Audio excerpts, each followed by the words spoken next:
ஏதாச்சும் தொண்டையில் போய் மாட்டிக்கிச்சு அப்படின்னா அவங்களால பேச முடியாது, அவங்களால இரும்ப முடியாது, இல்லை அவங்களால மூச்சு விட முடியாது.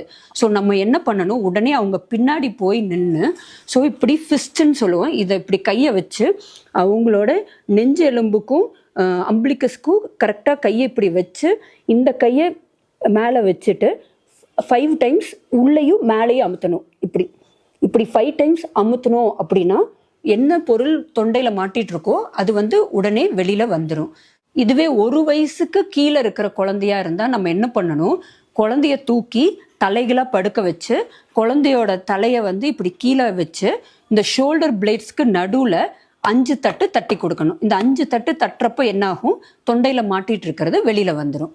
இதே கர்ப்பிணி பெண்ணாக இருந்தால் நம்ம என்ன பண்ணணும் அப்படின்னா, கரெக்டாக எலும்பு முடிகிற இடத்துல மேலால் கீழே குழந்தைய டிஸ்டர்ப் பண்ணாமல் கையை நல்லா இப்படி வச்சு அமுக்கி பிடிச்சி மேலே நல்லா ப்ரெஸ் பண்ணோம்னா அந்த மாட்டிகிட்டு இருக்கிற பொருள் வெளியில் வந்துடும். இதுவே நம்ம தனியாக இருக்கிறப்போ இந்த மாதிரி நம்ம சாப்பிட்றப்போ ஏதாச்சும் தொண்டையில் மாட்டிக்கிச்சு அப்படின்னா செல்ஃப் ஹேம்லிக்ஸ் மேனுவன்ட்டு நம்மளே பண்ணி அந்த மாட்டிகிட்டு இருக்கிறத எடுத்துக்கலாம். அது எப்படி பண்ணணும் அப்படின்னா, ஒரு சேரோ இல்லை ஒரு டேபிளோ இருந்துச்சுன்னா அதுக்கு பின்னாடி போய் நின்று நல்லா இதை பிடிச்சிக்கிட்டு கரெக்டாக மேலே இந்த மாதிரி அமுத்திட்டு 5 டைம்ஸ் நல்லா ப்ரெஸ் பண்ணணும் அப்படின்னா அது ஆட்டோமேட்டிக்காக வெளியில் வந்துடும்.